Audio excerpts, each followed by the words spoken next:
नमस्ते दोस्तों, स्वागत है आपका गहरा सन्नाटा चैनल पर। शुरू करते हैं आज की खौफनाक कहानी। एक ऐसी दास्तान जिसमें इंसान और पिशाच के बीच की दूरी बस एक सांस जितनी थी। रात का समय था। गांव के बाहर वाले श्मशान घाट में एक अधजला शव अभी भी धू धू कर जल रहा था। लपटों की गर्मी से हवा कांप रही थी। अचानक राख के ढेर के पास से किसी के कराहने की आवाज आई। गांव का चौकीदार हरिराम, जो हमेशा श्मशान के पास गश्त करता था, ठिठक गया। उसकी आंखों ने साफ देखा। राख से कोई आधा जला हुआ चेहरा बाहर झांक रहा था और उसके होंठ राख में सने होने के बावजूद हिल रहे थे, मानो भूख से प्यासे हों। हरिराम ने कांपते हाथों से लालटेन उठाई और झांका। वो चेहरा बिल्कुल इंसान का नहीं लग रहा था। आंखें गहरी धंसी हुई, दांत बाहर निकले हुए और एक अजीब तरह की लार उसके जबड़े से टपक रही थी। वो कराहती हुई आवाज अब साफ सुनाई दे रही थी। खून, मुझे खून चाहिए। हरिराम के शरीर से जैसे जान निकल गई। उसने पीछे हटकर राम नाम जपना शुरू किया, लेकिन तभी उस राख के ढेर से पूरा शरीर निकल आया। वो पिशाच था, काले झुलसे शरीर वाला, आंखें जलती हुई कोयले जैसी। हरिराम भागने लगा, लेकिन पिशाच की चाल इंसान जैसी नहीं थी। वो चार पैरों पर झपटता हुआ चीते की रफ्तार से आगे बढ़ रहा था। उसकी लंबी काली जुबान लटक रही थी, जैसे किसी के गले पर कसकर लिपटने के इंतजार में हो। हरिराम ने पास की पीपल के पेड़ की तरफ दौड़ लगाई। गांव में कहा जाता था, पीपल पिशाचों को बांध देता है। वो किसी तरह तने से चिपक गया और हाफने लगा। पिशाच उसके चारों ओर घूमने लगा, लेकिन भीतर नहीं आ पाया। उसकी गुर्राहट इतनी गहरी थी कि लग रहा था जैसे जमीन भी हिल रही हो। अगली सुबह गांव में हड़कंप मच गया। हरिराम मृत मिला। उसका शरीर बिल्कुल सूखा हुआ था, जैसे किसी ने सारा खून चूस लिया हो। उसकी आंखें बाहर निकली हुईं और चेहरा डर से जमी हुई चीख में बदल गया था। गांव के पुजारी ने लोगों को बताया, ये पिशाच है। ये तब पैदा होता है जब किसी की मौत अधूरी इच्छा, गुस्से या काले कर्मों के साथ होती है। वो आत्मा जलने के बाद भी चैन से नहीं रहती और पिशाच बन जाती है। गांव वालों ने उस श्मशान से दूर रहना शुरू कर दिया, लेकिन रातें अब और डरावनी हो गई थी। कुत्ते हर रात एक साथ रोने लगते और घरों की दीवारों पर खून जैसे धब्बे दिखने लगते। इसी गांव में अर्जुन नाम का एक नौजवान रहता था। उसे भूत प्रेत पर कभी यकीन नहीं था। वो शहर से पढ़ाई करके लौटा था और गांव वालों के डर को अंधविश्वास मानता था। एक रात जब सब सो गए थे, अर्जुन ने ठान लिया, देखता हूं ये पिशाच कैसा होता है। मैं तो खुद श्मशान में जाकर रात बिताऊंगा। वो हाथ में लालटेन और जेब में हनुमान चालीसा रखकर चल पड़ा।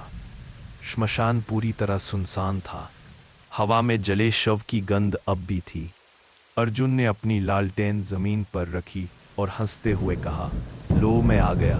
कहाँ है तुम्हारा पिशाच? आओ सामने। कुछ देर तक सब शांत रहा, लेकिन फिर अचानक चारों ओर सन्नाटा और गहरा हो गया, जैसे हवा रुक गई हो।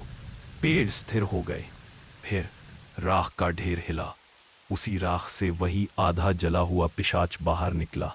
उसकी लाल आंखें सीधे अर्जुन पर टिकी थीं। अर्जुन का दिल जोर जोर से धड़कने लगा, लेकिन उसने डर छुपाते हुए जोर से हनुमान चालीसा पढ़नी शुरू की। पिशाच एक पल के लिए पीछे रुका, लेकिन फिर जोर से गुर्रा कर झपट पड़ा। उसके लंबे नुकीले नाखून अर्जुन के कंधे को छू गए। अर्जुन चीख पड़ा। लालटेन गिरकर बुझ गई। अंधेरा छा गया। अंधेरे में अर्जुन भागने लगा, लेकिन पिशाच की फुर्ती असामान्य थी। अचानक उसने अर्जुन का पैर पकड़ लिया। अर्जुन जमीन पर गिर पड़ा। पिशाच उसके सीने पर चढ़ गया। अर्जुन ने पूरी ताकत से अपनी जेब से हनुमान चालीसा निकाली और पिशाच के चेहरे पर चिपका दी। एक भयानक चीख गूंजी। पिशाच का चेहरा धुएं में बदलने लगा, लेकिन उसकी आंखें अब भी चमक रही थीं। अर्जुन ने देखा पिशाच ने पीछे हटकर राख की तरफ छलांग लगाई और धुएं में गायब हो गया। अगली सुबह अर्जुन पूरे गांव वालों को सब बताने गया, लेकिन किसी ने यकीन नहीं किया। सिर्फ एक बुजुर्ग ने कहा, तूने उसे भगा दिया पर मारा नहीं, वो अब भी वही है और इंतजार कर रहा है। पिशाच कभी हार मानकर गायब नहीं होता, वो अपनी भूख पूरी करने जरूर लौटेगा। दिन गुजरते गए, लेकिन अर्जुन के शरीर पर बने नाखून के निशान कभी भरे नहीं। वो घाव हमेशा ताज़ा रहते।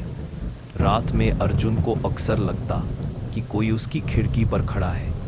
कभी वो दरवाजे पर खटखटाहट सुनता, कभी नींद में किसी के भारी सांस लेने की आवाज़। एक रात उसने सपना देखा कि पिशाच उसके बिस्तर के नीचे छिपा है।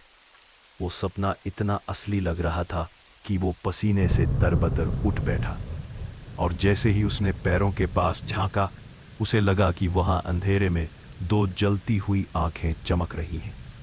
अर्जुन ने चीखते हुए दरवाज़ा खोला और बाहर भाग गया, लेकिन बाहर भी हवा में वही सड़ांध भरी गंध थी। और फिर उसके कानों में वो आवाज़ गूंजी, खून, मुझे खून चाहिए। गांव वालों ने अगली सुबह देखा, अर्जुन का घर अंदर से खाली था। न अर्जुन था, न उसका कोई सामान, बस दीवारों पर खून से लिखा था, वो लौट आया है। गांव वाले समझ गए, अब पिशाच ने अर्जुन को भी अपने साथ मिला लिया है। कहा जाता है आज भी उस गांव के श्मशान में दो परछाइयां घूमती हैं, एक अधजला पिशाच और एक नौजवान जिसकी आंखों में इंसानियत की जगह भूख चमकती है। तो दोस्तों, कैसी लगी आपको ये पिशाच की कहानी? क्या आपको लगता है कि अर्जुन अभी भी उस गांव के श्मशान में भटकता होगा? अपने विचार हमें कमेंट्स में ज़रूर लिखिए। अगर कहानी ने आपकी रूह कांप दी हो तो वीडियो को लाइक और शेयर करें, और गहरा सन्नाटा चैनल को सब्सक्राइब करना बिल्कुल मत भूलिए। हम फिर मिलेंगे अगली डरावनी कहानी के साथ। तब तक के लिए रातों में जागते रहिए और अंधेरों से बचते रहिए। शुभ रात्रि।